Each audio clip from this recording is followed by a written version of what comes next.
அஸ்ஸலாமு அலைக்கும். நான் கம்மா மீன் குழம்பு காய்ச்ச போகிறேன். கம்மா மீன் பாருங்கள் உயிரோடு இருக்குது. இதை வந்து நான் இப்போ க்ளீன் பண்ணி எடுத்து வச்சுருக்கேன். இதுக்கு வந்து நான் மசாலா வந்து இப்போ அரைக்க போகிறேன். அதுக்கு வந்து அடுப்பில் சட்டியை வச்சுக்கிட்டு 2 ஸ்பூன் மல்லி, 1 ஸ்பூன் சீரகம், 1 ஸ்பூன் சோம்பு, 1/4 ஸ்பூன் வந்து மிளகு, ஒரு 10 பட்டை மிளகா போட்டு நல்லா வந்து வறுத்து எடுத்துக்கலாம்.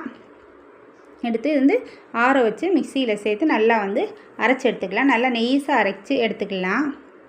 நல்லா வந்து நைஸாக அரைஞ்சிருச்சு. இதோட வந்து 5 மீடியம் சைஸ் தக்காளி சாறு எடுத்துகிட்டு வச்சுருக்கேன். அதையும் போட்டு நல்லா வந்து அரைச்சிக்கலாம். இதோட வந்து அடுப்பில் சட்டியை வச்சு சட்டி சூடானோடனே தேவையான அளவு எண்ணெய் ஊற்றிக்கிட்டு 1 ஸ்பூன் வெந்தயம், 1 ஸ்பூன் சோம்பு சீரகம், கொஞ்சம் கருவேப்பிலை, 2 பச்சை மிளகா, ஒரு 10 பல் பூண்டு தட்டி வச்சுருக்கேன். அதையும் போட்டு 2 மீடியம் சைஸ் வெங்காயம் கட் பண்ணி வச்சுருக்கேன். அதையும் போட்டு நல்லா வந்து வதக்கிக்கிடலாம். நல்லா வந்து வதங்கிருச்சு. இதோட நம்ம அரைச்சி வச்சுருக்க மசாலாவையும் போட்டு இதோட நம்ம தக்காளியோட சாறையும் ஊற்றி நல்லா வந்து வதக்கிக்கலாம்.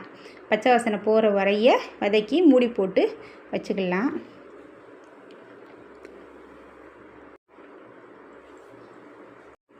இதோட 4 கொத்து புளி வந்து ஊற வச்சுருக்கேன். அதையும் கரைச்சி வச்சுருக்கேன். அதையும் ஊற்றி தேவையான அளவு கொஞ்சம் தண்ணி ஊற்றி 2 ஸ்பூன் உப்பு போட்டு நல்லா வந்து கொதிக்க விட்டுக்கலாம். நல்லா கொதிச்சிருச்சு பாருங்கள். இதோட வந்து மீனை தூக்கி போட்டுக்கலாம். எல்லா மீனையும் தூக்கி போட்டுடலாம். இதோட வந்து ஒரு கொத்து வந்து மல்லித்தலை அதையும் போட்டுட்டு நல்லா கிண்டி நல்லா கொதிக்க விட்டு சிம் தீயில போட்டு மூடி போட்டு வச்சிடலாம்.